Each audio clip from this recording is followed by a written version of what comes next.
Welcome back, Purposeful Family. I'm your host, Angie Melange. And I'm Candace. Y'all, we are at episode 3. Can you believe it? I hope you guys have been enjoying this season so far. Candace, episode 3. We're already here. We're already here. And I'm excited. I am super excited about this one. Yes. So, Purposeful Family, and those of you who are new to our community, thank you so much for subscribing, for watching, and supporting. We greatly appreciate it.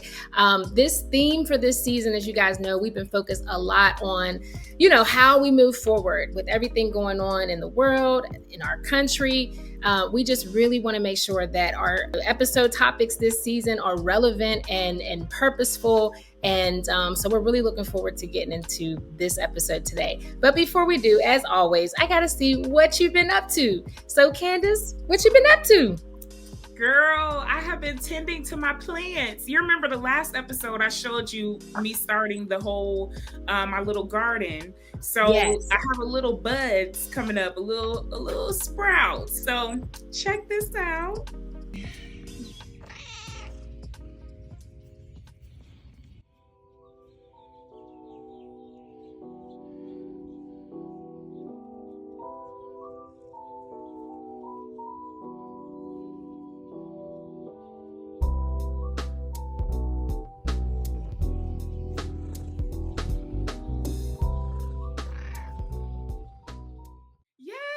There it is. As you can see, they're little babies right now, but I cannot wait until I think it's going to be about 30 to 60 more days before they actually fully develop into, some greens that I can enjoy. And of course, Midnight had to get up in there.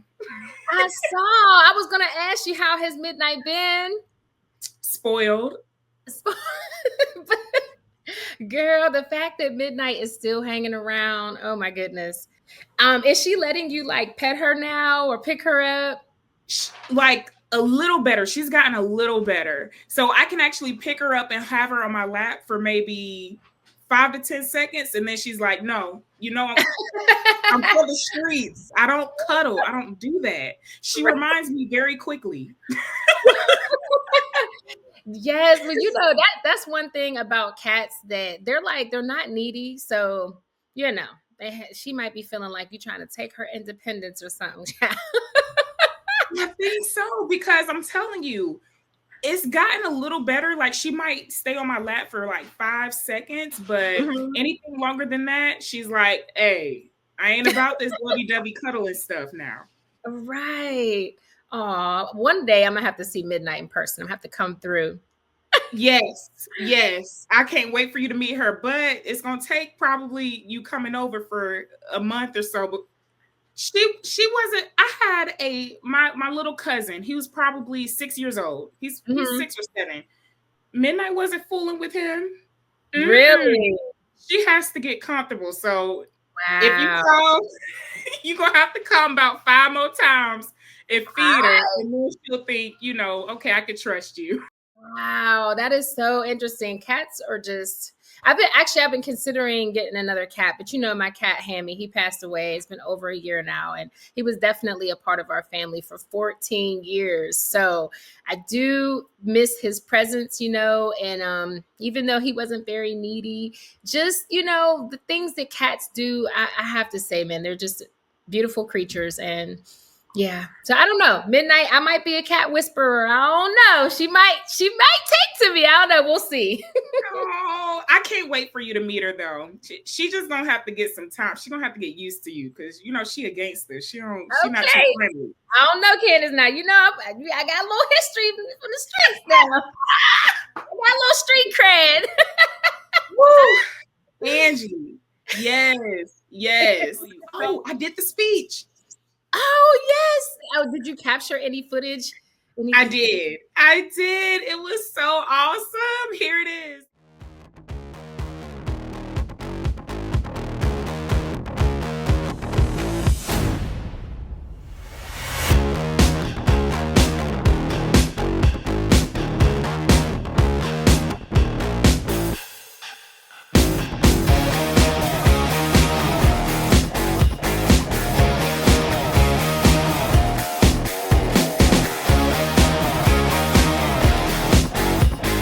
Please welcome Miss Candace Mead. The road to success isn't linear. It's bumpy with unexpected turns. What matters isn't avoiding those bumps, but how you navigate them. Believe in progress, never settling for good enough. Believe in yourself and believe in passion, putting your heart into everything you do. Every industry represented here today is transforming. Don't fear that change. As you move forward in your careers, remember that technical excellence matters, but so does human connection. I look forward to seeing how each of you graduates make this world a better place. Thank you and congratulations, Lincoln Tech class of 2025.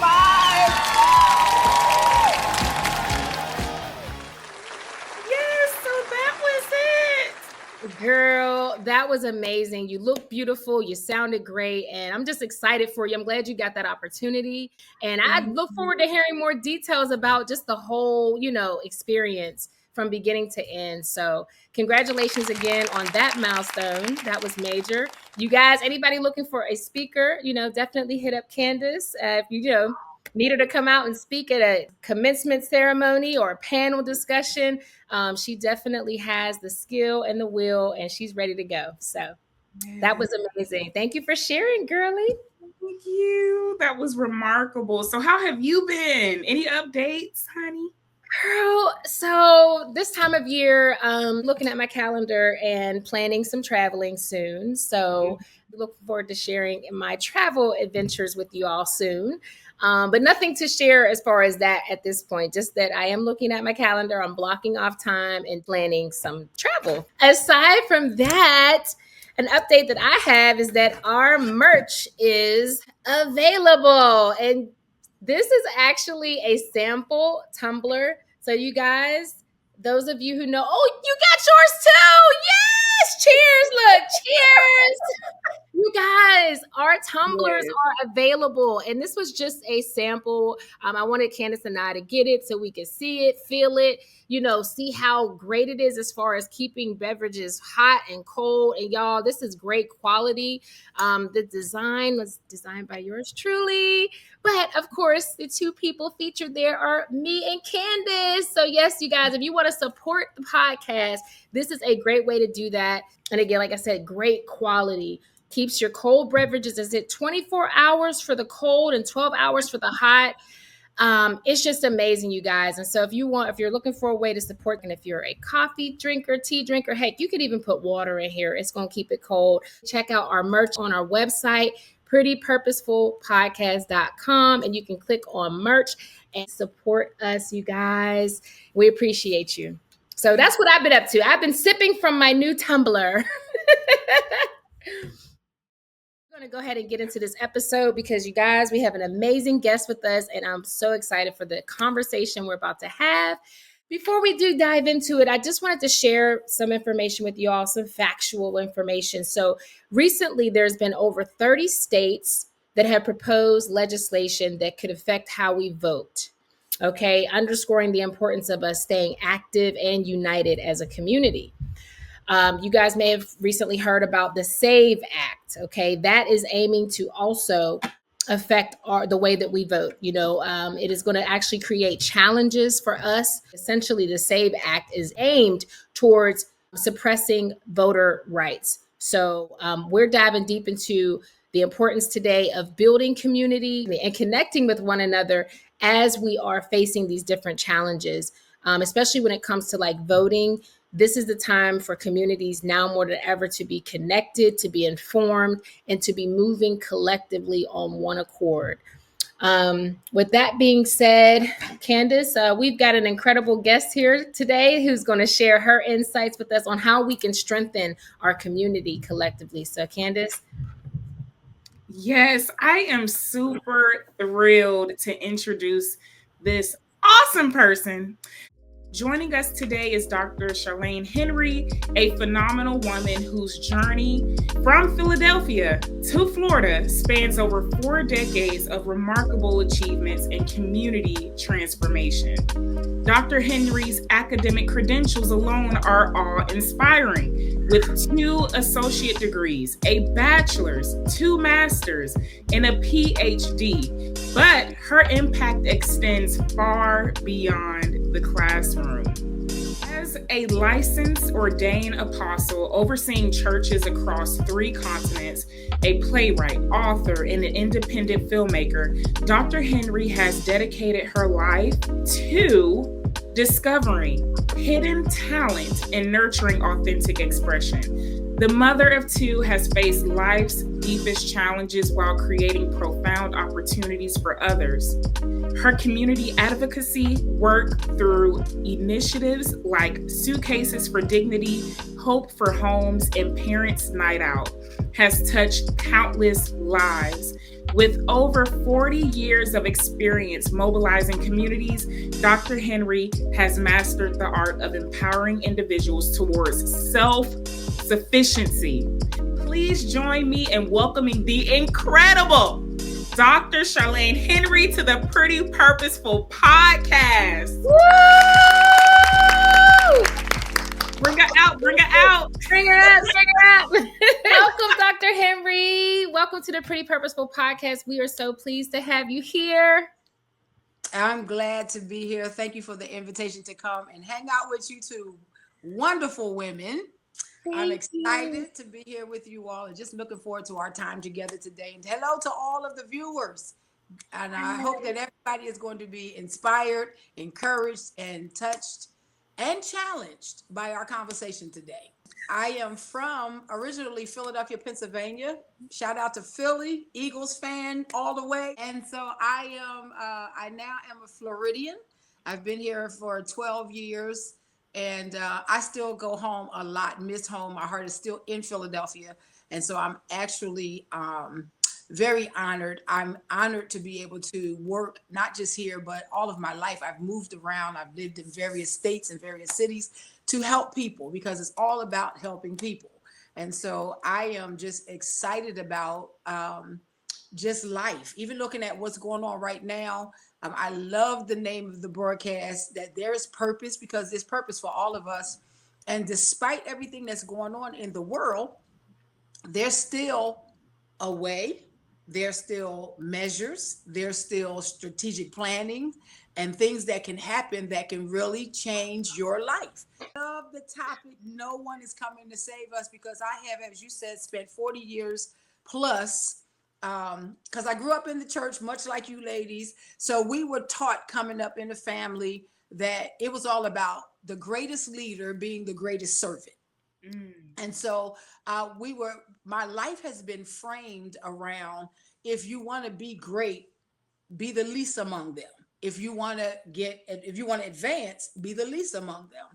They always say the person with the most noise, the squeaky wheel gets all of the attention. That's not so. They get attention, but it may not be the right kind of attention. It may be the attention that lasts, is temporal. You get that for what you're going for, the clamoring noise that you're doing. But then when you look at it at the end of the day, is it meaningful? Is it long lasting? Is it a temporary excitement and joy because I got it? And then when you wake up the next day, it's like, okay, now I'm chasing something else because that wasn't really meaningful. It brought the accolades and the pats on the back from people. So we were taught coming up that, make sure that everything you do is purposeful. Make sure that everything that you do is intentional. Make sure that everything you do is relevant. Make sure that everything that you do is not about you receiving, but in fact, y'all, she already said I'm a preacher. So a little bit of the preacher might come out today, that we are not only impactful, but we're relevant to the times that we're living in and to the people that we're speaking to. And so my dad and mom taught us to never be selfish about ourselves.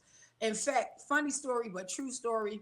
And you ever have those things that traumatize you and they follow you all your life. So Yes. our house, there was 10 of us in our family. So my mom and dad and 8 kids, 4 boys and 4 girls. We were the house that all the guest preachers, when they came out of town, came to the Henry's house, because my mom was a dynamic cook. My dad was the head deacon in the church. And so there were times where we would sit down at the table for dinner, and the doorbell would ring, and it would be some guest that, you know what, I was like, how come the guests always knew to stop over at dinner time? Always showed up, y'all, at dinner time. At dinner time, ready. I don't know what it was. And you know what? We were taught we had to push back from the table and give up our plates and give up our seats, because they taught us about being hospitable. They also taught the principle. Now, that sounds kind of cruel. They taught the principle that it's more blessed to give than to receive. Amen. Okay. And so, and yes, those kind of things kind of traumatize us. At Easter, we always had to make all the Easter baskets, and we had to put all the jelly beans in the baskets and stuff. And we took them to church, and then my dad would tell all 8 of us, y'all get out of the line, get in the back of the line. And if it's anything left, then you would get it. And sometimes many Easters, we didn't get anything. Was we mad? Yeah, we was mad, girl. One year I was so mad, I stole some jelly beans while I was putting them boxes together. I was padding my pockets with some jelly beans, okay? I was about 8 years old. I was padding my little pants pocket with some jelly beans. Now listen, we lived in a row home in Philadelphia. You know, homes are attached, okay? Yes. We going up the steps, and we didn't have carpet on the steps. We had wood steps. And I didn't know, I forgot that the pants I had on had a hole in the pocket. So I'm running up the steps, y'all, with my jelly beans in my pocket. And I'm like, because it's 8 of us. So I'm getting it from my siblings too, okay? And I'm not the oldest. I'm the middle of the 8. But I'm those ahead over me and my younger siblings under me. I was like, y'all gonna get some jelly beans today. That was my mindset. Girl, I'm running up the step, and them jelly beans come out of my pocket. They come bouncing down the steps. my dad says, "Who is that?" And I never could lie. I said, me. I got beat for those jelly beans, but my dad had to laugh after that. But you was Robin Hood. Okay. But nobody was coming. Nobody was coming to save us, y'all. They wasn't coming to give us no jelly beans. No. But even in that, I took the heat. Yeah. So that my sisters and brothers could have something. And that's what real community is about. Rocking the boat. Yeah. Taking the heat. Being willing to step out. Coming up with your ideas, and also not being so possessive that it's mine, that I can't share it for the greater cause. It takes a lot of trust. It takes a lot of, because we've all been burnt in life. I'm sure the viewers, you that are watching, you've been burnt in life. You're like, well, I gave ideas. Sometimes you might have brought more money to the table. You brought your ideas to the table, and people just seem to, because there's a lot of takers in the world. Yeah. They take. So that's something for us givers to learn. We got to learn balance. That's when it's okay to say no, when it's okay to say I've given enough, and to see what other people are bringing to the table. Yeah. All right. Don't be such a giver that you give everything and then you leave yourself depleted. That's right. You have to have balance. You have to have wisdom. Y'all see, I'm a great old head lady. Okay. So I'm talking from wisdom. I'm talking from understanding and knowledge. And even in our older age, for our older viewers that are out here, don't shut up your bowels of compassion. Still give, but give with wisdom. Young people give, but give with an understanding. Share what you have, because truly it's going to take a community today to really help us make it. As you look in our government, there are things that are trying to be stripped from us as a people that our forefathers and foremothers fought for us to have. The right to vote. That's okay. Right. Whether you believe in abortion or not, for it or against it, it doesn't matter. To have the right to make a decision about what you want to do as far as your body is concerned. I know that's kind of weird that the preacher's talking about, hey, if an abortion is what you have to do, that's what you have to do. Just like in church, we don't like to talk about mental health. Why?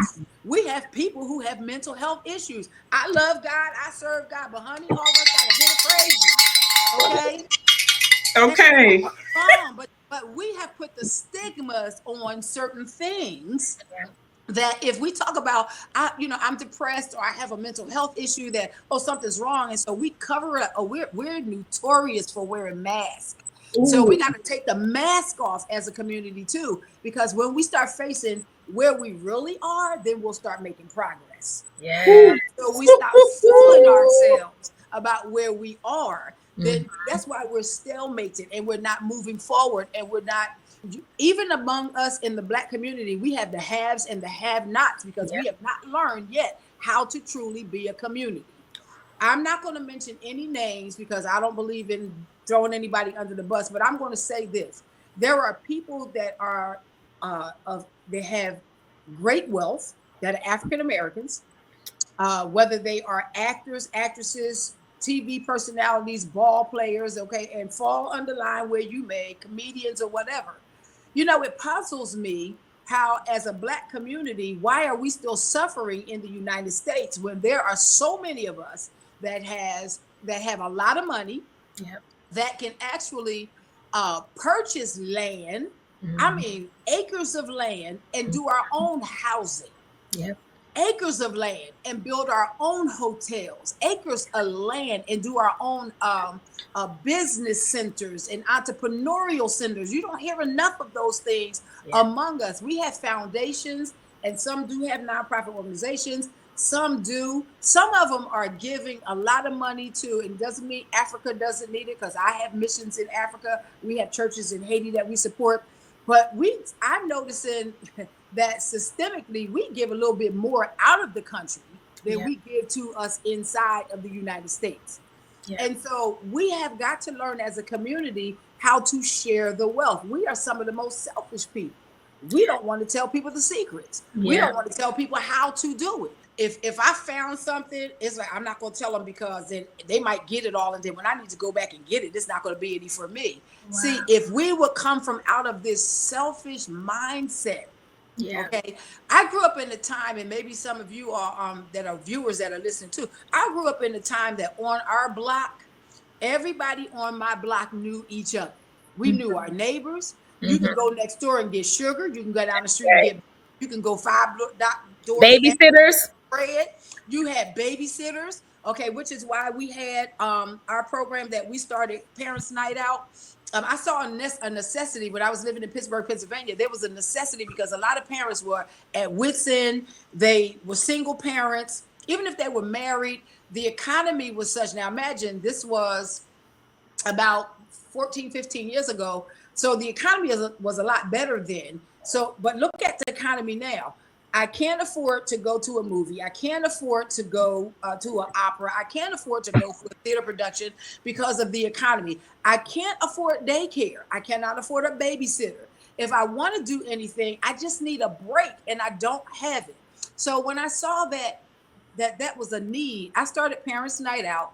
And Parents Night Out was simply us coming together as a community. If you had children, all we asked you to do was sign up and say, I'm in exchange for you having a night out for free. There was no charge. We didn't charge anything for this. You could bring your children on a Friday night and drop them off. And we kept them all through the night, overnight, until Saturday morning. If you wanted to go home and just sleep because you was tired, you could do that. If you wanted to go to a movie, you could do that. Couples, husbands and wives needed an out, you could do that. It was absolutely free. We bring their sleeping bags. If you didn't have them, we provided them with blankets. We gave them food, snacks, movies. They had sleep time. I mean, we did stories. Now, who ran this? The community. Because when it was not your weekend to go out, you were the babysitter. Right. Yep. Exchange of time, labor of love. We exchange time. So we talk about resources, because there are ways to do things with the resources that we have if we would just be a community. Okay. Right. Now, I did have safety measures in place, because you had those 1 or 2 special people that would have their nights out and they would never show up to babysit. Okay. Well, I had it in the agreement that you signed that if I did not show up when it was my time, except for some extenuating circumstance, that you could never bring your kids back to this program again. So you had to weigh out, was that one night Yeah. and you not showing up worth you giving up all the other opportunities that you had to have nights out? Yeah. I put the choice and the onus back on them. That's right. And I tell you how that blessed people. I had people that said, you know what? I just wanted to sleep. I wanted to just take a bath without worrying about what the kids was doing. The house was going to get burnt down. Right. I got some Calgon, take me away time. Okay? Calgon. Yeah, I'm going to date myself to a lot of my. I love me some Calgon now. Come on, what is it? Morning Glory is my favorite one. And I just wanted to have some.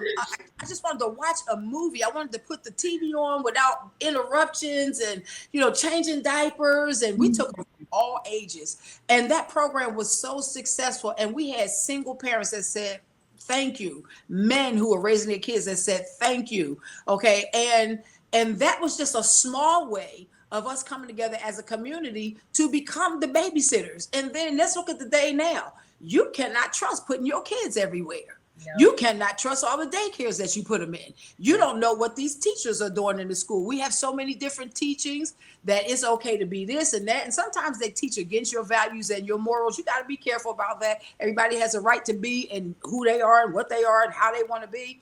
But you have to protect your children. Okay, because there are a lot of pedophiles. There are a lot of stuff that's going on in schools and on the buses. And there are kids that Sandy Creek, if you remember Sandy Creek, you send your kids to school and then we got these guns and all of this stuff coming up in the school and then your kids don't never come home.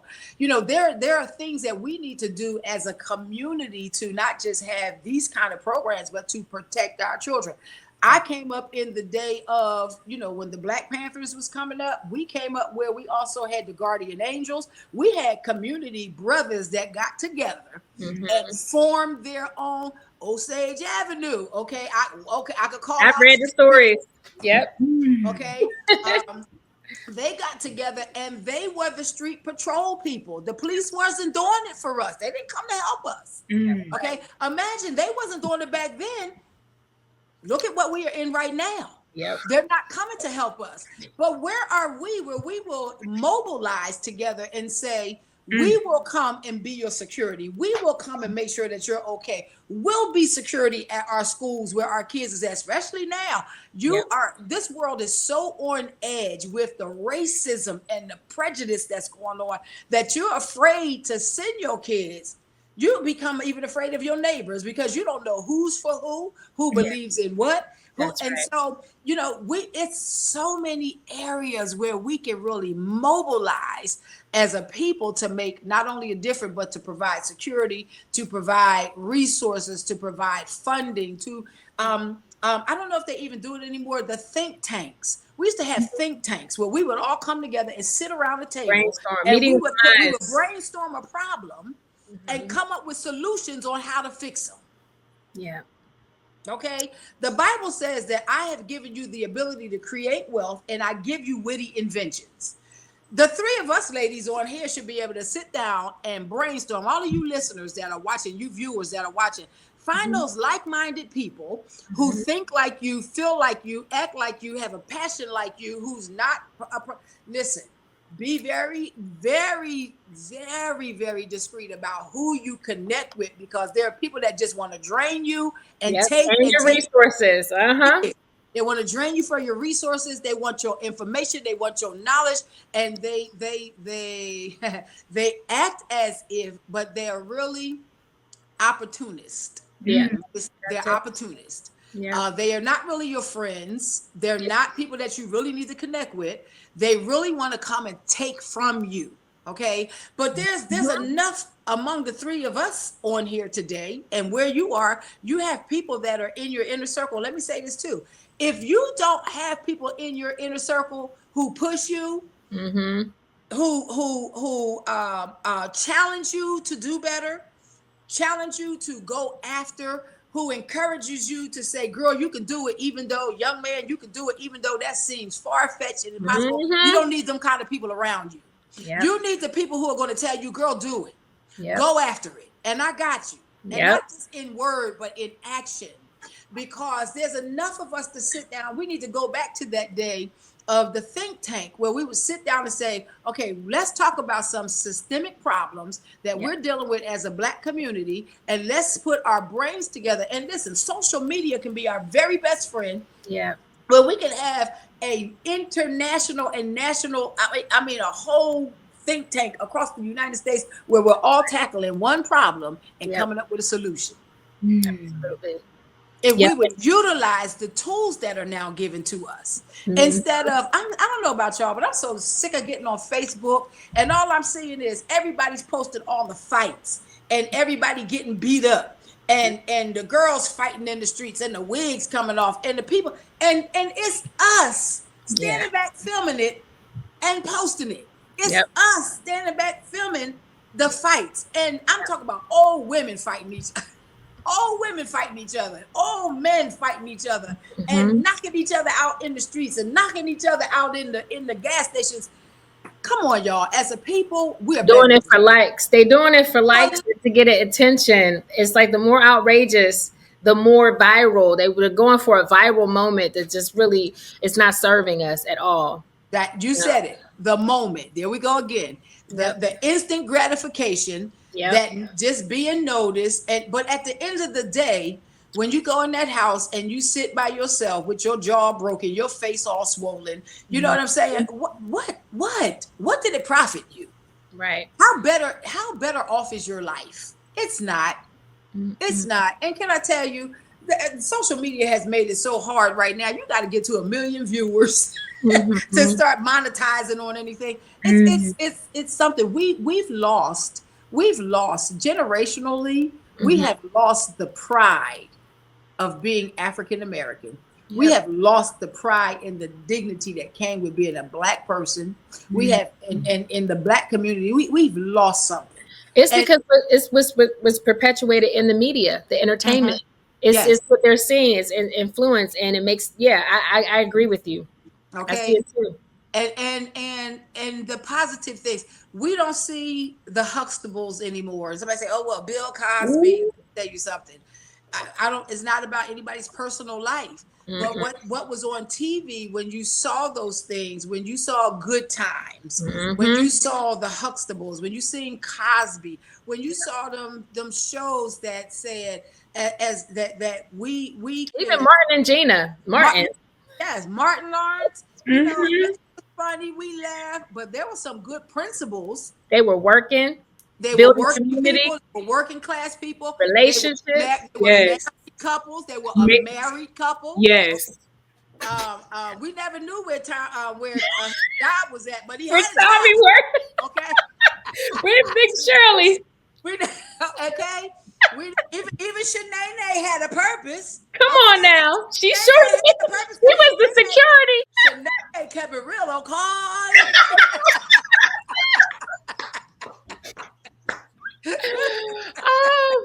But those shows definitely kept us connected. They kept the community tied together. Absolutely. Absolutely. And we need Sanford and Son. Fred Sanford, he was a junk man. Yep. But he had a job. You know what I'm saying? He had a job. See, we've gotten too prideful and too arrogant and too boastful. I'm not going to pick up no junk. I'm not going to work as a garbage man. I'm not going to work on the trash trucks. That's below me. But you sleeping in your car. You sleeping on somebody's couch. Somebody that's probably working super hard. You laying on that couch while they going to a 9 to 5 and working hard. And that's what I'm saying. Some of us got to learn when no is okay. That enough is enough, and you don't have to feel bad about your no. That's something that we've got to learn. We've got to not be afraid. Look, this is enough. Pack your stuff up. Get out of my house. Go get a job. That's right. Okay. I'm not going to go to work and I come home and you still in the same position that you were in when I left out of here. Okay. And the trash not out, the dishes not done, dinner's not cooked. You haven't done anything. You can only do that because eventually, guess what? It drains your energy. It drains all your positive vibes. It drains your desire to even help anybody else. Because when you are used and you are depleted, it takes a long time for you to build back up again to want to give.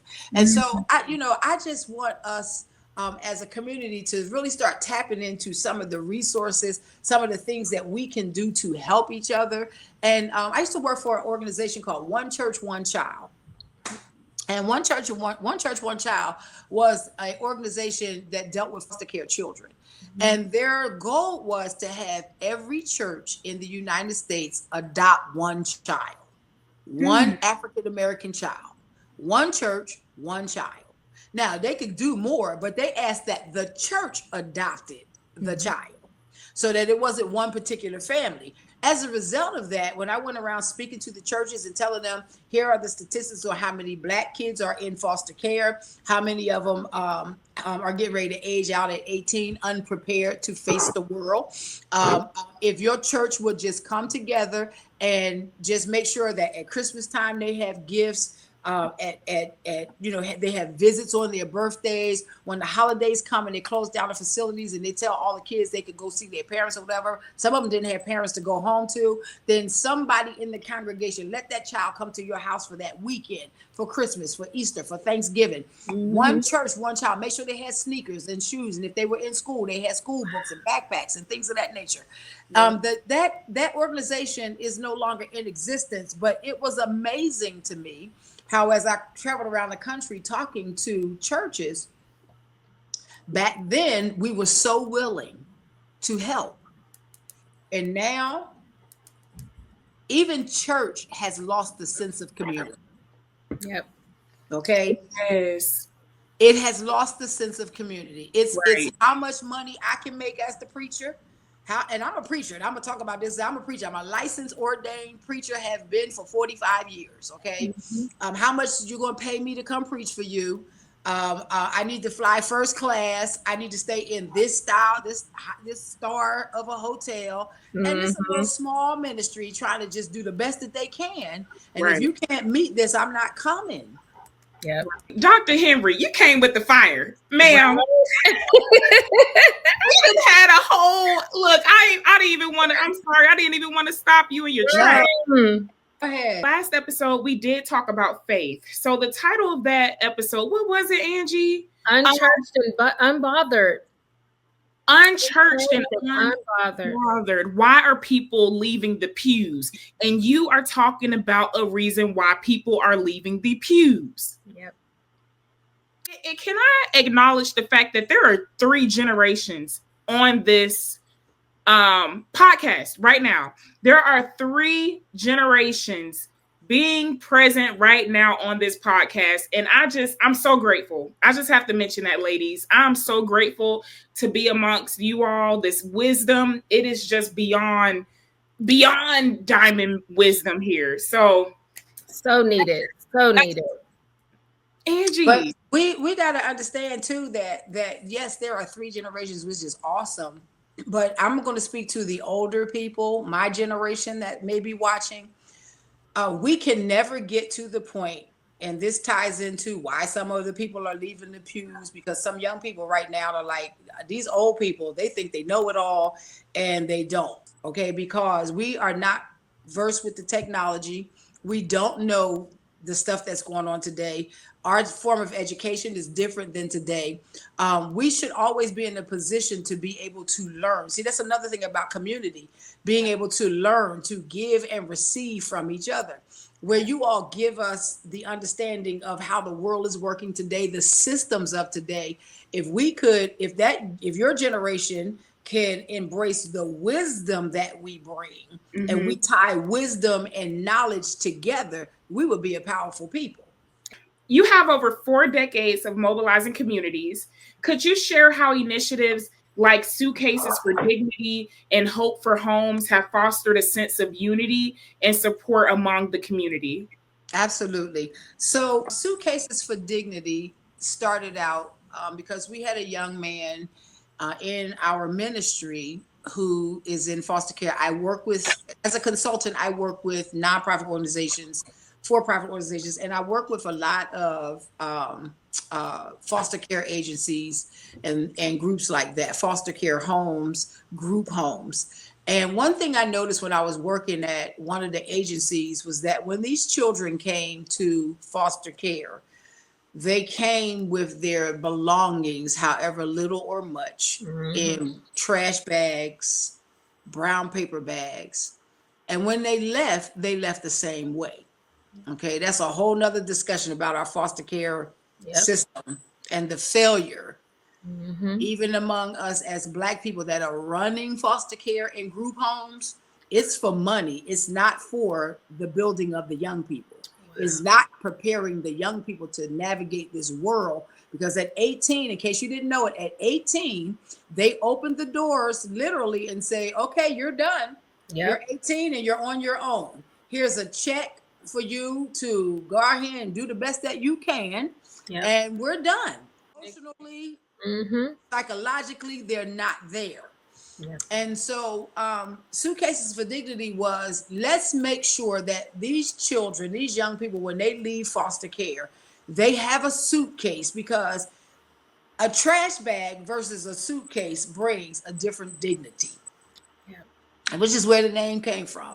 It brings a sense of worth and value. It helps them to navigate the uncertainties of life with, even though it was just a suitcase on wheels, it wasn't just a suitcase. We put in the suitcase, they could put their clothes and their possessions in there, but when we gave them the suitcase, it came with toothbrush, toothpaste, washcloths, towel, sheet, the basic necessities, laundry detergent, bleach. We put a roll of quarters because they was going to have to go to the laundromat somewhere and do their laundry. We put in the basic necessities of what they were going to need. Even if they moved into an apartment, these were the basic necessities that they were going to need in order to wake up the next morning and be able to take care of themselves. A roll of toilet paper, paper towels. So it didn't all fit into a suitcase, but it was called Suitcases for Dignity. And that was so that when they walked out, there was an organization, our nonprofit organization was saying to them, regardless to where you've come from and regardless to the challenges that face you, go with pride, go with dignity, go with self-worth and know that you are valuable. You have something to bring to the table. Now, how do we mobilize the community on that?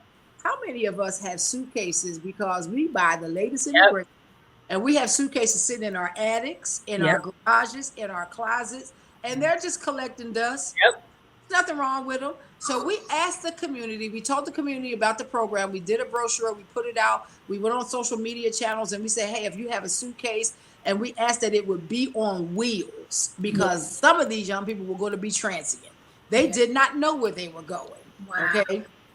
And so we did request that the suitcases that they donated would be on wheels. And we had people who they would drop the suitcases off. We went out as a nonprofit organization, used our 501c3 to purchase suitcases. We partnered with stores to give us discounts on suitcases, mobilize the community. Okay? Because these kids were going to be living probably on the streets, right outside in the back of your store.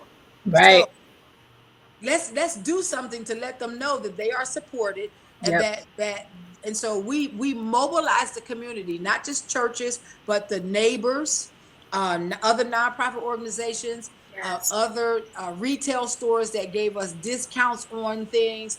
We had people ship them. We had people that drove up and said, I have suitcases. I have people now that still say, are you taking suitcases? We still are.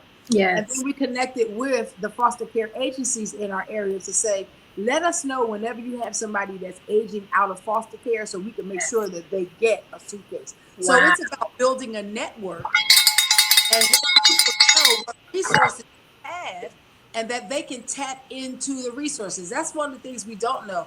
You can be the best cook in the world, but if people never taste your food and they don't know you're a cook, how do they know? You have to promote yourself. You have to market yourself. You have to let people know what you're doing. So we did Suitcases for Dignity. We did the Parents' Night Out, which I talked about. We also did Hope for Homes. When we had our church down in St. Pete, one of our deacons lived at one of the shelters temporarily until his apartment was ready. And he became the man that everybody went and talked to. All the young people went and talked to Deacon Lee. Pray for me. I need counseling, whatever. And what did he do? He would call me and say, I got 5 people from the shelter that want to come to church. We sent the bus and picked them up. Okay. That's a whole nother story. I got a car dealership to give us a bus so that we could pick up community members and bring them to church. In Florida, you have to have a car. There's no public transportation, very little to none. And in the area where we live, there's no public transportation. The bus also wasn't about just picking up people to bring them to church, but we would see senior citizens in wheelchairs riding down the street in the rain. And if you know about Florida during the rainy season, it could pour down rain, and then this afternoon it's 80 degrees and sunny. Right. Well, they're coming from Walmart with their umbrellas, trying to hold their groceries while they're trying to ride their little scooters home, because access would drop them off, and sometimes it would take 2 or 3 hours before they would get back to pick them up. Yep. The bus would pick them up, take them grocery shopping, wait for them, put them back on the bus, and take them back home. Wow. I also designed a transportation system so that we became, I'm from Philly, we became SEPTA. That was our bus system. Okay? Transportation. Mm-hmm. And so I drew a map, drove the route, and said, and from this time to this time, it takes 2 minutes from here to here. This is our first pickup stop. We're going to stop here. We're going to stop here. We're going to stop here. We're going to make a loop around the hospital, come back, ride around the other side. And so I did a loop because we only had one bus. And then the goal was to get multiple buses. So if they were going vertical, these were meeting them coming horizontal. I worked for a company where I did transportation and did all of that stuff. Okay. Wow. And so my years of experience, I've had all kinds of jobs. Don't be afraid to take jobs, because you never know where those jobs are going to end you up in your life. And all the jobs that I have led me to my purpose. Amen. Life. Okay. Love y'all podcast name. Okay. And yes, I am pretty. All right. So. Yes. But you're more than just pretty. Okay. But, sometimes we do things in life and it's like, oh, why am I doing this? This isn't even anything I want to do. God has a purpose. God has a plan. And all things will work together for the good of them that love the Lord. That's it. Okay. And so when it doesn't seem that it has meaningful, know that it's just a part of your process. And that if you just go through the process and walk the process through, in time it will reveal itself. Okay. And so our bus company is called Life Express, because we wanted to let people know we're here to take you to life. You need to get to school. You need to get to a doctor's appointment. If you need to go to court, if you whatever, Life Express was here for you. Now, because of the times that we were living in, we were not collecting money on the buses because we're a nonprofit organization. And then the city that I live in is very racist, and they did not want us to have a public transportation system. Wow. Listen, y'all, there's a way around everything. Talking about resourceful, there's a way where there's a will, there's always a way. So doing some research, I found out that if we charged, then we had to have a license, a PIN-DOT number, and all that stuff to say we were a real bus company. We weren't. So we found out that if we did not charge the people to ride the bus, it was just a service that our nonprofit offered. But how could we afford to pay for the bus, the gas, the insurance, the drivers, without charging anything? Well, I went back to my days in Philadelphia. In Philadelphia, they had a thing called the Trans Pass. You can buy a pass for a day, a week, or a month. And when you bought the pass, if you bought it for a day, you can have unlimited rides on all the buses, wherever you had to go, connect and go where you had to go. And it was cheaper if you bought it for a whole week, and it was even cheaper if you bought it for the whole month, and you knew your transportation for the whole month was taken care of. The Lord said, do it just like in Philly. Sell them a pass, make it a donation to the nonprofit organization, give them the pass for the month, so that the donation levels was for one day, a $10 donation. So we gave them a pass that was worth $10, and we knew that color meant they was only able to ride this bus for one day. If it was for a week, we gave them a pass that was another color. That meant they paid to ride all week. If it was for a month, we gave them a pass that was another color. That meant they was able to ride all month. So why did we do that? In case any of the officials undercover wanted to get on our bus and see if we were charging anybody. We never collected a dime.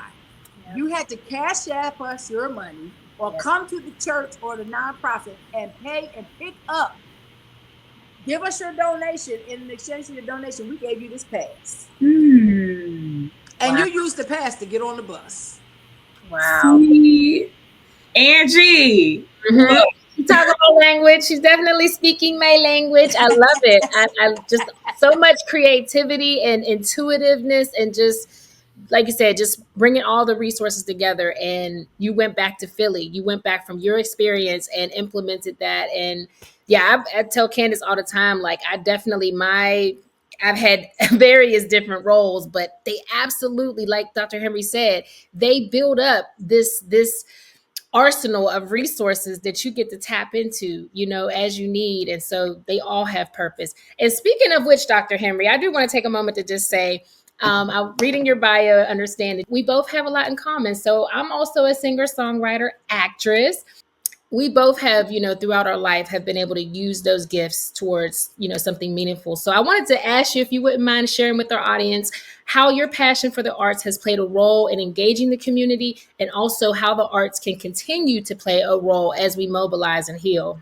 All right. I love it. I tell people my number one passion is really the performing arts. I have a character named Rozzy. If y'all look her up on TikTok and all that stuff.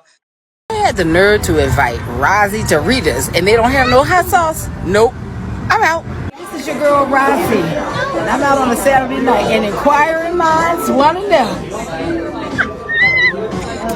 Shondo. I want it. Does anybody want me? I'm available. Okay. Hey.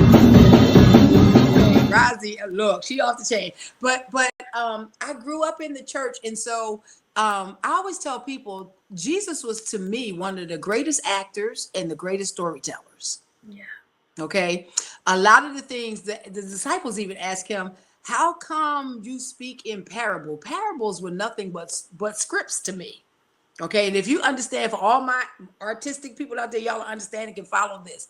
He taught scripts. He acted out things so that, but where it was too deep with the thou and the thithers and the whithersoevers and all of that stuff, Jesus was like, let me give y'all some practical stuff. Let me just do some stuff so that I can show you in a performance type manner what I mean by what I'm saying. Okay. And so the Bible are nothing but scripts to me. So coming up in the church, it was all about scripts that were for everyday life. It's not that these were not scripts to convert people or make you get saved. No, these were scripts about everyday principles. Yep. Okay. And so in the performing arts in the church, of course, we were singers. All my family were musicians and everything. And I found out that sometimes we have a hard time facing the reality of ourselves when you come head on with it with me. But if I see myself up on a stage, it's more palatable, and I can identify with the character and say, "Ooh, that's me. Ooh, that's my story." And where I'm afraid to tell my story, sometimes on stage, it can tell stories to help liberate people. Yes. So I've always been a writer. I got in trouble for writing because I would write before my time. They used to hire me when I was 9 and 10 and 11 years old. 15, 16, 17-year-olds would hire me to write Valentine's Day poems to their boyfriend and girlfriends because I could write so well. I got many a beatings at home because I was too mature. You're trying to be grown and you're smelling yourself. My parents really didn't even understand that I was anointed and gifted. That's another conversation for another day. Yeah. Sometimes we beat our kids and we chastise them and tell them, stay in your place, you're too grown. No, but you don't understand, it's the hand of God that gave us the talent and the gift. It just has to be cultivated in the right way. Whole nother conversation. So I've done arts and theater all my life, and I wrote stories about realistic situations. My clock is singing, my Savior God, to thee. It sings every hour. How great thou art. How great thou art. I got to get my praise. Beautiful voice. Oh, y'all just got a treat. And so in Pittsburgh, I opened up a performing arts theater because it was nothing but young black drug dealers on the corner, because that's all they knew to do. If you knew about Pittsburgh in those little areas, it wasn't jobs, it was nothing. Those are those areas that we call the forgotten areas. They put us down there, and there's no grocery stores. We bought the building, we bought the parsonage next to the building, and I said, you know what, we're going to turn this into a performing arts theater, because I'm gonna tell you, theater is a multi-billion-dollar industry if you can tap into it. So it wasn't that I just started a theater. Yes, I wanted to write my own plays. Yes, I wanted to write my own content. Yes, I write my own songs. Yes, I write my own music. I don't use anybody's stuff, because we have enough in our own lives that you can write your own productions with. And so I wanted to teach young people, and I had all kind of classes in all ages, how to write your story and put it on stage. So it was a class.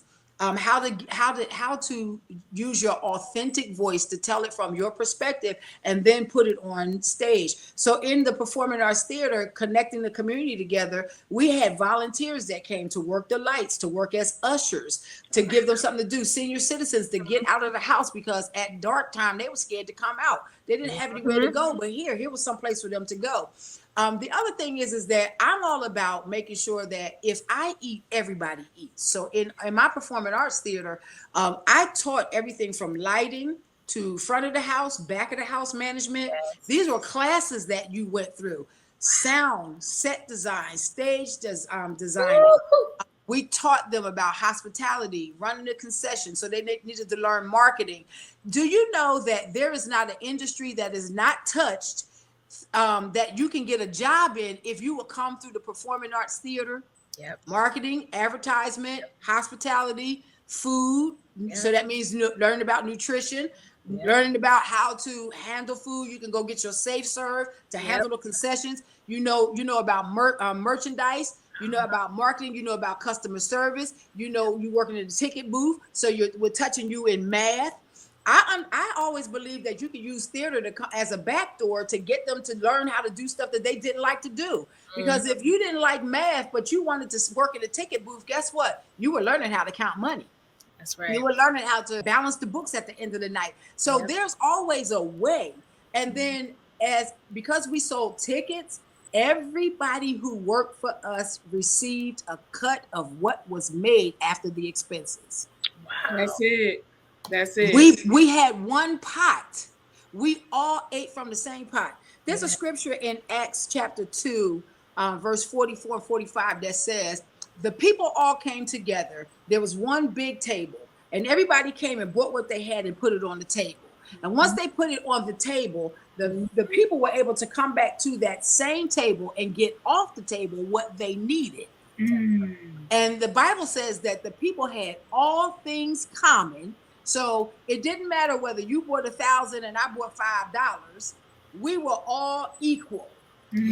We bought what we had to benefit the community. And then I came back because I didn't need money. I needed my pants hemmed. I didn't need to know how to cook. I needed somebody to do my hair. I don't need you to teach me how to balance my books, but I need you to help my child learn how to read. You see what I'm saying? And so when I took off the table what I needed, the Bible says that they all walked away and nobody wanted for anything. That's a principle that I live by. Even when I did the performing arts theater, I did a one-woman show with a comedian. She had never been on stage before, always wanted to do it. And I love finding hidden talent. Okay. I'm getting ready to audition for an actress to do a play that I wrote called Distorted Love. I need one more actress to do it so I can get this play launched. She never been on stage before, wanted to get on stage. And can I tell you, I'm real unique. I do stuff real different. Like, you can go to the store and get the orchestra seats. And then those seats cost like $25 or $35 back then. And then we had the $20 seats. And then we had the seats in the back of the theater that we only charged $5 or $10 for people to come in. But we had this beautiful balcony that wrapped around the entire theater up on the second floor. Okay, so I had the vision. I said, well, you know what? I'm going to sell them seats for a whole lot more money. But when the people buy those tickets to sit up on that section, they're going to have their own concierge who's going to come around at intermission and take their orders and say, what would you like? Because in their ticket sales was their concession. to pay for their sodas, their candy, and it had, here was the list of what they could get, and they could check off one thing from beverage, one thing from snacks, one thing from, Wow. and the ushers took their orders, walked down the steps, got the orders, and brought it back to them. They Wow. never had to leave their seats. Wow. Okay. See? After she did her show, and she came next door to my house to get her money. See, this is the other thing where we go wrong. When you make a promise to somebody, keep your word. That's right. Okay. I said to her, you're going to get this percentage of the ticket sales. We sold, when she came and got her check, she looked at her check and she said, what is this for? I said, this is your percentage of the tickets that we sold. She cried and said, oh my God, I've never made this kind of money before on the show that I did, a one-woman show. Okay. Wow. She now is really out there doing it and everything. And she's like, thank you, because you pushed me out of my comfort zone. People they started calling her to come to their women's things and all of that, because I gave her an opportunity, saw in her what she didn't see, believed in what she didn't believe, and then paid her as we committed to do. So the community can come together because as a part of that with kids, we went and had kids. We put the little disposable cameras and put the cameras in all the children's hands and said, go out and take pictures of what your life looks like. And what you want your life to look like. Okay, so we were introducing them to the world, not just the performing arts, but the world of photography. Tell your story through your pictures. This is where I am right now, but this is where I hope to be. And you know what? When I look at vision boards for today, I said, oh, I was doing that years ago with cameras. Tell me where your story is at and tell me where you want to be. Everything is an evolution. There's nothing new under the sun. It just comes back again in another format. That's right. It's just a different method, but it's nothing new under the sun. It all comes back full circle. So if you're interested in classes, we do classes online. I do vocal training. I've had vocal training, and I've graduated classes and classes of people taking vocal training. We do everything around the performing arts because it's all about getting your authentic story out on the stage. And then not only that, teaching people skill sets that they can go to any theater and they can work at any theater and get a job. And from our little community nonprofit theater run by community people. There's so many ways that we can come together as a community, connect, make money, get our stories out, keep our rights. Absolutely. Okay, keep our rights. Yep. Band together and protect one another, because as this segment is called, nobody's going to come do it for us. That's right. We've got to do it ourselves. That's it. And look, let me ask you this. What is one most significant obstacle to community mobilization, and how have you navigated this one issue? The biggest obstacle that honestly that I faced in mobilizing the community is that members of the community have very low to no self-esteem. Wow. That has been one of the biggest. I don't think I can. We say no quicker than we say yes. Oh, I don't have the skills. I don't have the education. I've never done that before. We get into I did a session called comfort zones that become comfort traps. Ooh. I'm comfortable doing nothing. It's that face splattered to the window, like, oh, I wish I can do that. Well, you can. If you have a belief in yourself. So what if you falter? So what if you fall? So what if it doesn't turn out the first time the way you thought it was supposed to? Get yourself up, dust yourself off, and keep pushing. Keep trying. Because eventually it's going to happen. What is going to happen? Hey, Sarah, whatever will be. I'm just going to keep pushing, because I'm not going to sit here and die. When I can do something. And so the low self-esteem, the lack of belief in our own selves as a people to accomplish it, because we let all these exterior voices and exterior things say that we can or can't. Yeah. You don't have to have money. You need connections. You don't have to have the biggest degrees. You don't have, it's truly not what you know, it's who you know. I Yeah. don't have to know it all. I need to connect with you who know how to do podcasts because I want to do a podcast. So Yeah. I don't need to go learn about podcasts. I can call, and if you have a heart to be my sister and help me, you're going to be like, Dr. Henry, I got you. Yeah. But here's another problem. We say, I got you, but then we never show up. We have Or to stop making promises or we that got we an don't invoice. keep. Okay. You said or an invoice. Yes. And I'm gonna just say, I have been approached by people about sharing, knowledge. Like Candace and now, we haven't really taken any courses. We've literally have kind of built up our own blueprint. We're still learning, trial and error. And I have lent my expertise to someone without charging anything.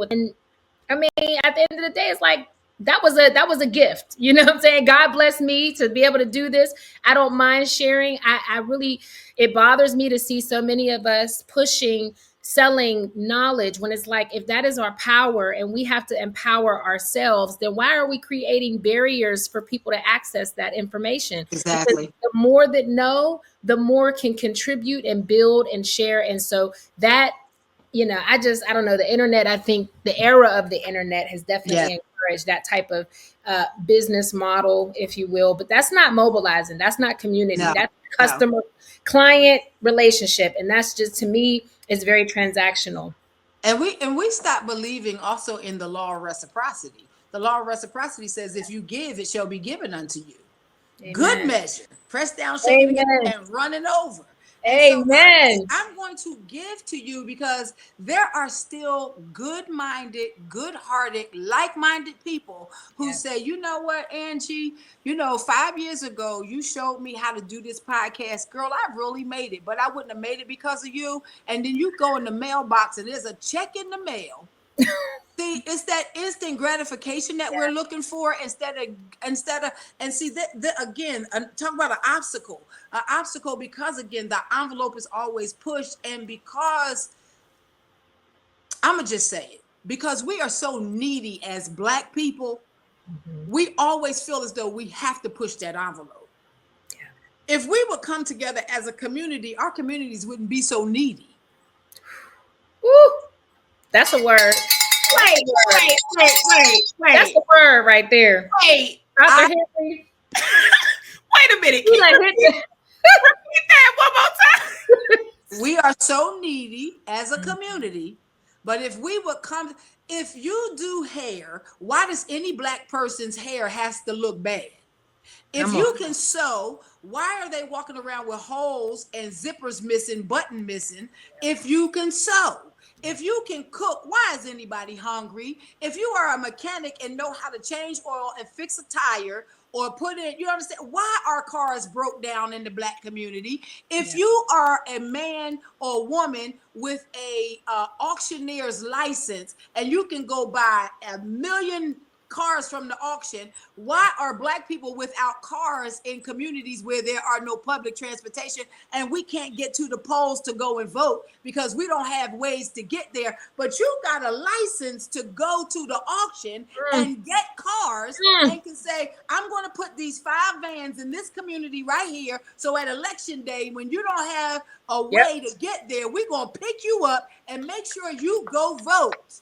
That's right. But we got to put a price tag on every car. And I don't care if you did put a price tag on there. If you went to the auction and bought that van for $200, why are you charging me $5,000? Right. If you bought the van from the auction for $400, why are you charging me $8,000 for a van? Because you paid for the auctioneer license. Yep. But why? Why don't we help each other? And that's one of the obstacles. We don't like helping anymore. We don't want to help. We don't want to. It's all about it's all about, we are the most selfish, me, I. And Mm, guess what? I is mm. not getting us anywhere. We Nope. will always get there. We shall overcome. I never heard I shall overcome. I never heard that No. song. I heard Mm-mm. we shall overcome. We shall overcome one day. We shall over. Rosa did not get up from that seat, not because of her. She looked at the community. That's right. Harriet Tubman went and put her life on the line to drink off of that white only fountain because she was looking at the generations to come. Yep. Those people sat at that lunch counter and took beatings, not for themselves. Being spit on. Not to get beat. They took it for us, Yep. for the community. You talk about take one for the team. How about we take one for the community? Yeah. We get apartment complexes, and yes, we know you got to pay for the land and you got to pay to build it and all that kind of stuff. But do you have to do what other cultures are doing and charge your people that much rent so that you can benefit profit-wise this particular margin? So I'd rather let you be homeless because I'm only going to deal with people to help me reach this profit margin. I'm all about the coins. I'm all about the money. I'm all about making your paper. But at some point in time, it has to be about community. It has to be about the people. It has to be about, but for the grace of God, there go I. Yeah. It has to be about remembering when I did not have and somebody else sacrificed for me. Yep. And I have a responsibility and an obligation to give back to my community. That's right. And I want to say, you made a great point when you said, as far as the I and the we, you know, it goes back to what you said earlier about we're so selfish. Another thing that we face, in addition to being selfish, right, is just not thinking outside of our own needs. So I wanted to ask you, how do we approach building cooperation in so many diverse communities? Like even within the Black community per se, there are different other issues that we have faced that have been, you know, they're sensitive, but they create division. And I'll name some of them. One of them being colorism within the Black community keeps people divided. Socioeconomic status and educational, levels keep people divided. And last but not least, the LGBTQ community. With all of these diverse sub communities, if you will, how do we get over that? How do we bridge the gap between those differences? See, I think out the box. I'm an out of the box kind of thinker. Okay. So let's talk about the communities that you talked about. If you are LGBTQXYZ QRSTUV, I don't care what you are. If you are part of that community, God bless you. Live your life, live your best life. So as a community, if y'all could just follow this for me, because I really think we're gonna let you cook. Let her cook.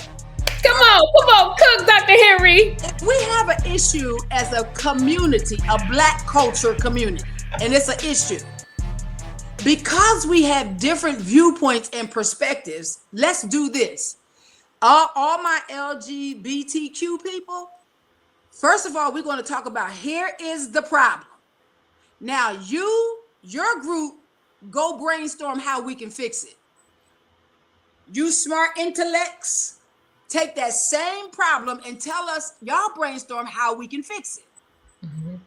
Whatever level you're on, get with your people that are in your group, like-minded in your geographical, educational, financial, and then bring the spokespersons of those groups together to say, here's the problem we were all trying to come up with a solution with.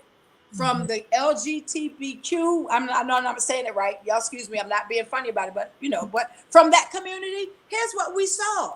I guarantee you, if we did that, we will find out, regardless to all of our different places we are in the world, we are more alike than we are different.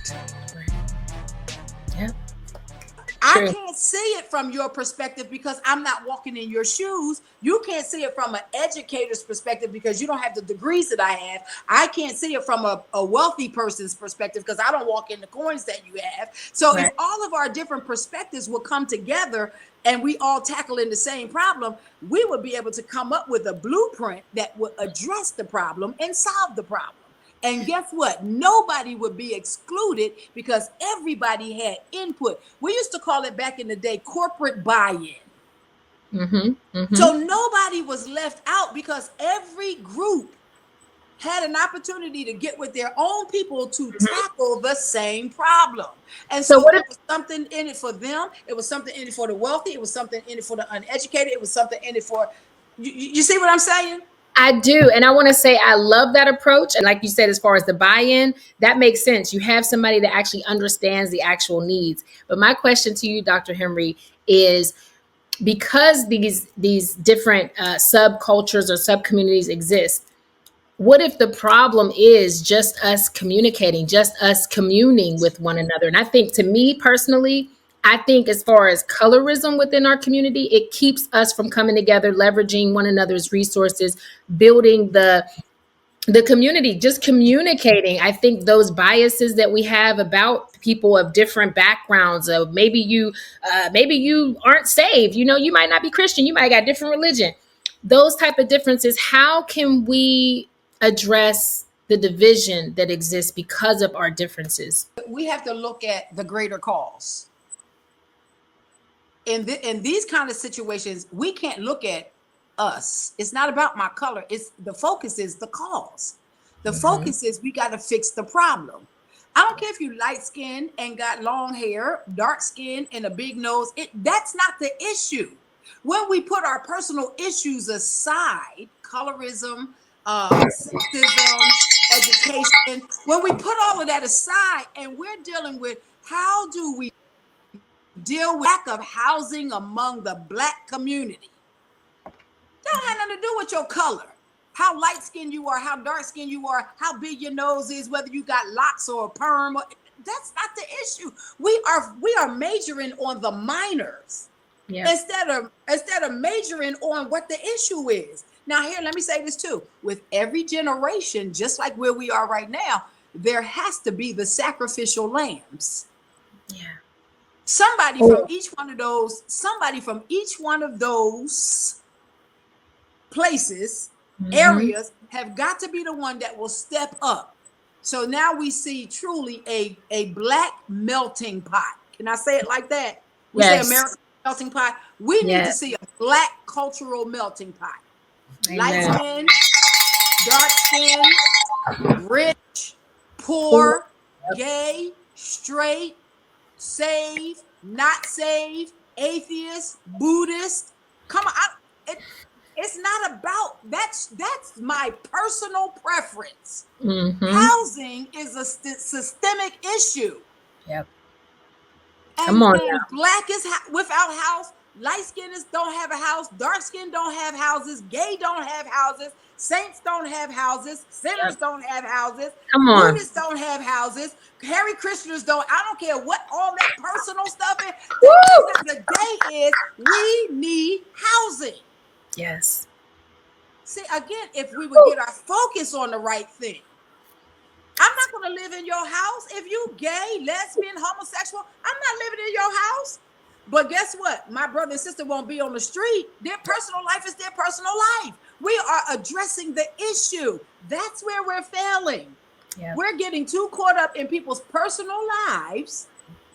Now, hear this from a preacher, because I'm a different kind of preacher too. Because Jesus wasn't even about all of that. If you really read the word of God, we misinterpret the scriptures and misinterpret the love of God. He said, look, I came and died for the sin of the world, that whosoever will, let him come.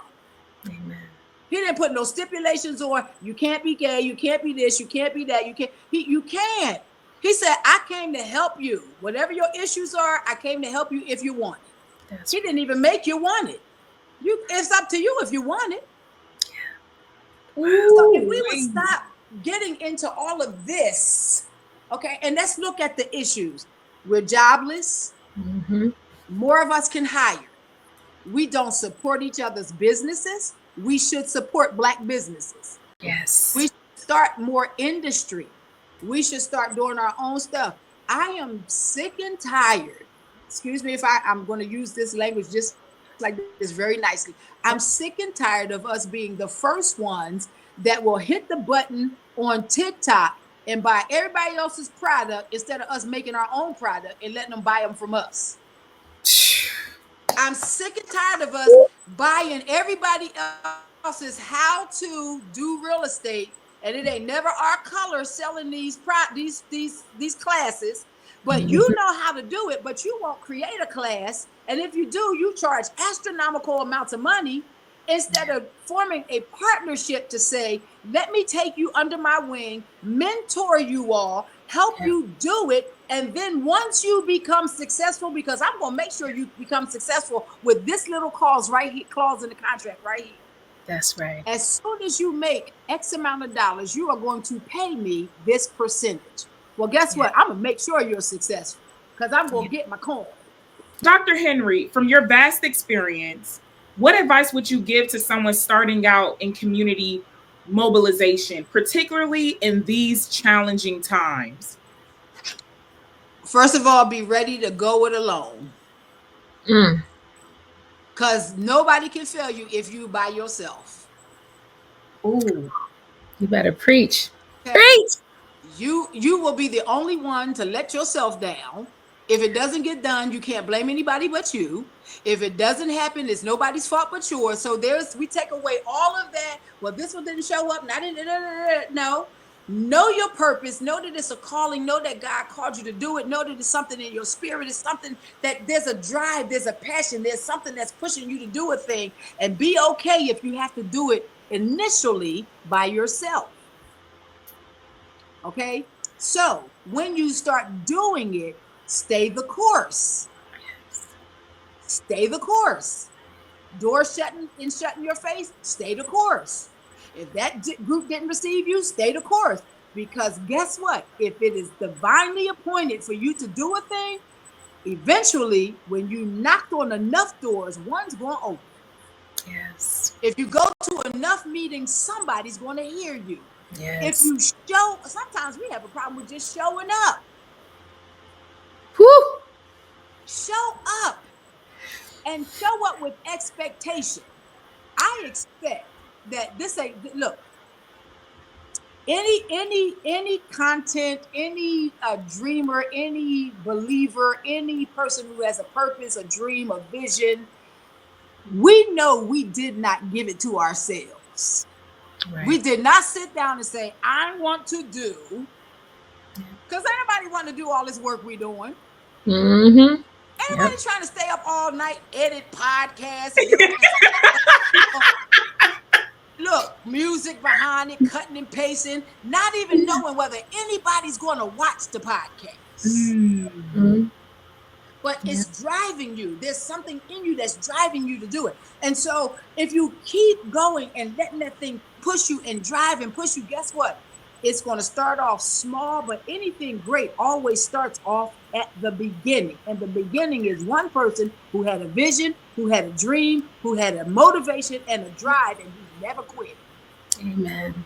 That starting point has to be solid. I talk to Candace about this all the time. I'm like, not everybody gets the opportunity to get the insight about my life and my journey. I am sharing it through the podcast, but on a personal level, I've shared with her many trials and tribulations that I've had and how I was able to just continue to stay focused on the vision and the mission. And that's why I have no worries. I'm not concerned about the success of the podcast. For me, the success is measured and will be defined by how many people's lives are changed, how many people will be informed and motivated to do something with their life. That for me is the reward. Oh, like you were saying earlier, I love a coin too. But one thing that I do know is that money is always around us all the time. But are you willing to compromise your integrity, your foundation? Because people will allow that, the money to prevent them from actually creating a solid, secure foundation. And then when whatever doesn't work out, they don't have anything solid to land on.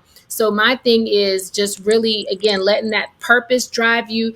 It can't be about money because money comes, money goes, it's always around. But as long as you have that deeper meaning, it's not going to matter what other people think initially when you get started. You may not have the numbers or the following. I personally cannot let that deter me. And I speak from a perspective of if I didn't have popularity at some point in my life and I didn't know that it really isn't all people make it out to be, I wouldn't be so confident in driving this podcast in such a way that's like very intentional and at a pace that might not be for everybody. People might not understand or get it, but I know the goal is we're building a solid foundation, so it cannot be pulled. The rug cannot be pulled from what the efforts that we're pouring into this podcast, the intentionality as far as who we're bringing on. All of that is really faith in action. Actually, Mhm. that's what it is. It's faith in action.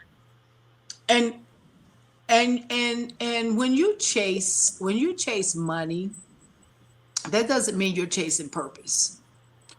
I believe when you chase your purpose and you go after your destiny, money will follow. And scripturally, if you believe in the scriptures, he always supplies the need.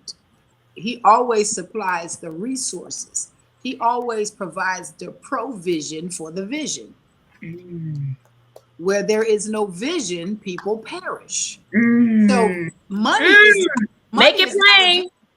okay. Money is not a vision. Anybody can get money. Money's not a vision.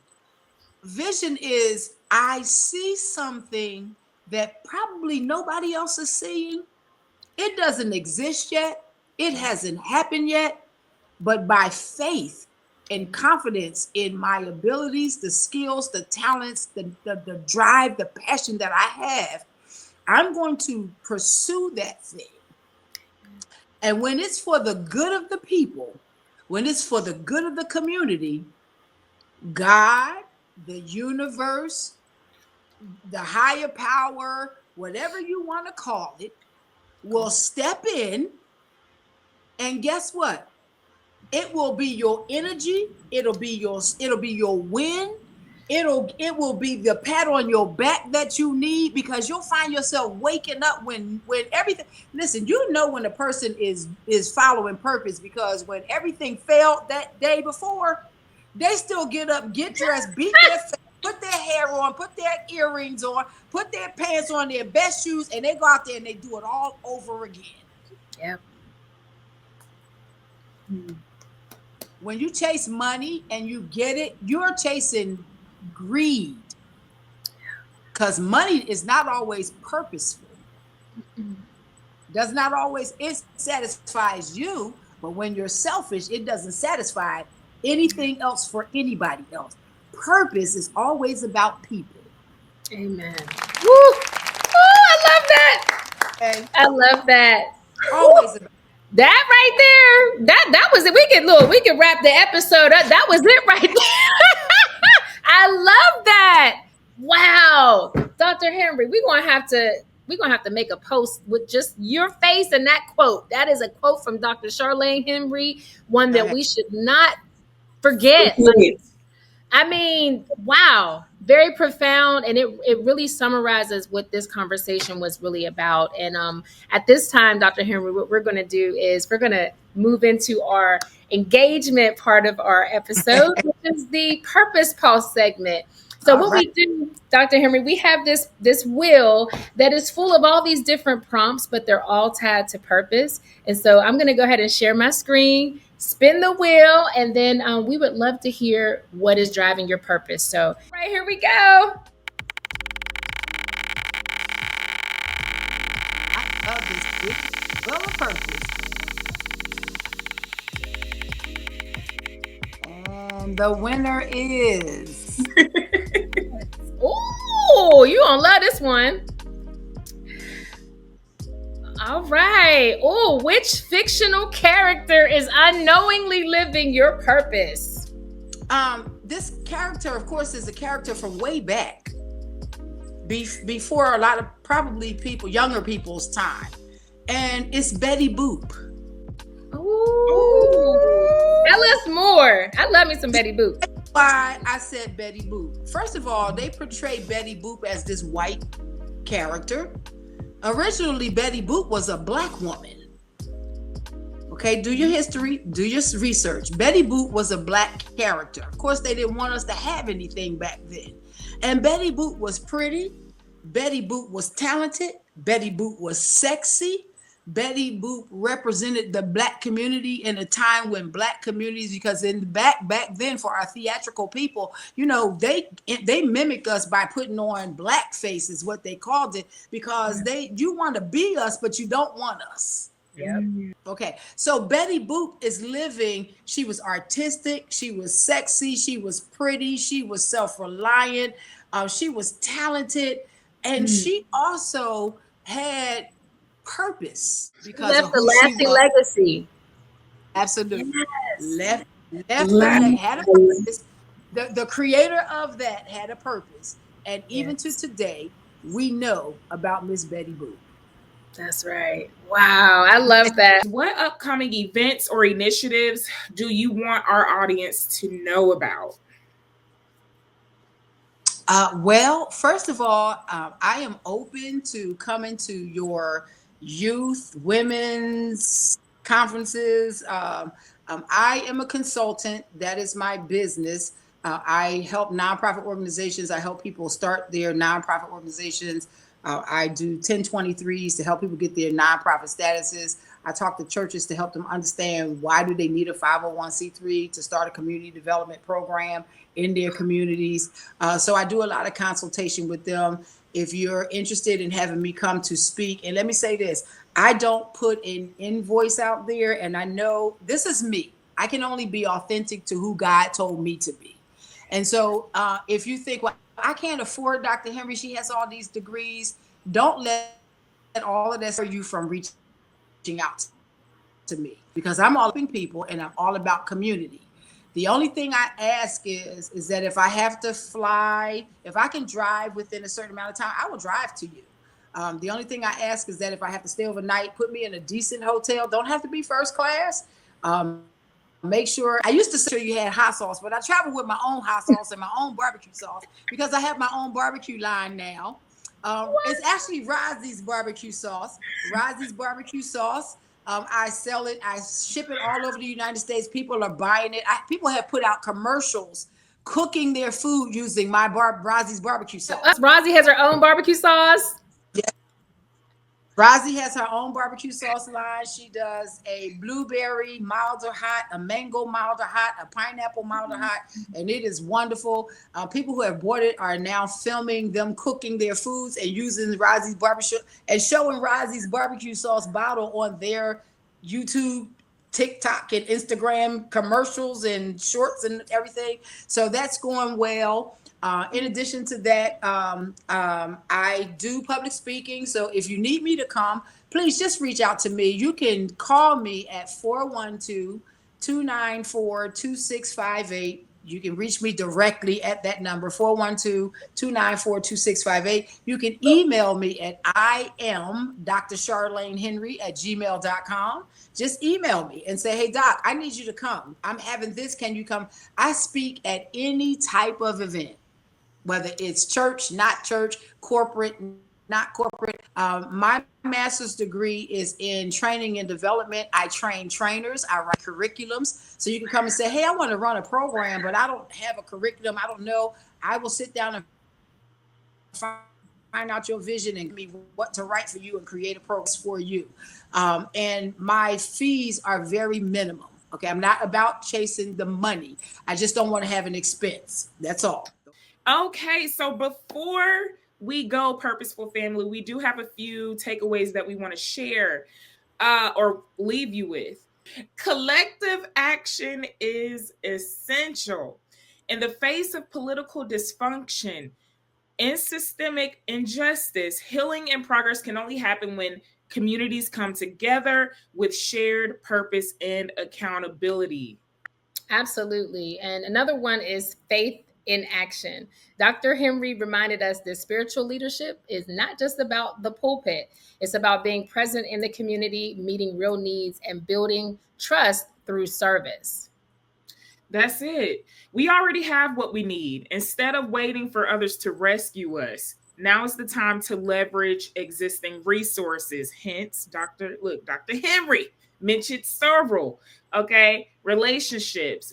Now is the time to leverage the existing resources, relationships, and our lived experiences to uplift one another and mobilize change.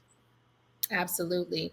And y'all, believe it or not, healing is an effective strategy. So, building stronger community begins when we start to address our traumas, start to express empathy for our brothers and sisters that might have a different lived experience than we have, and just making space for both grief and growth. Oh man. And lastly, purpose has power. Each one of us has a unique purpose. And Dr. Henry, Angie, we definitely shared that in this episode. We each have a role to play. When we walk in purpose and when we align with that, we become a radical force, a powerful force. Absolutely. Absolutely.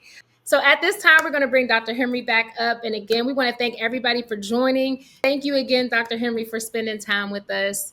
Open up your heart and your mind with us and sharing all of the wisdom and insights that you've given us. This was such a powerful episode, and I'm pretty sure our purposeful family will appreciate everything, all the wisdom and gems that you dropped, because there were many. There were many. So I definitely want to remind our audience, like, subscribe, share this episode. Now I know for a fact you got something out of this episode. Be on the lookout for the shorts so you can actually give little mini samples to your friends and family. There is no excuse as to why we can't empower our communities. Gosh, this has blessed me, and I'm excited. I know this has planted a seed, and I'm ready to see it blossom in somebody's life. It's blossoming in mine. Amen. You guys, we are at episode 3. Episode 4, we have another awesome person who will be joining us. So episode 4 is going to be redefining success, what that looks like, hard work compared to this scammer lifestyle that's out here, fast lane. It's not where it is, you guys. And so we're bringing someone on next week who's going to share their experience with us. And before we get out of here, as always, remember, it's okay to be pretty, but even better to be pretty purposeful.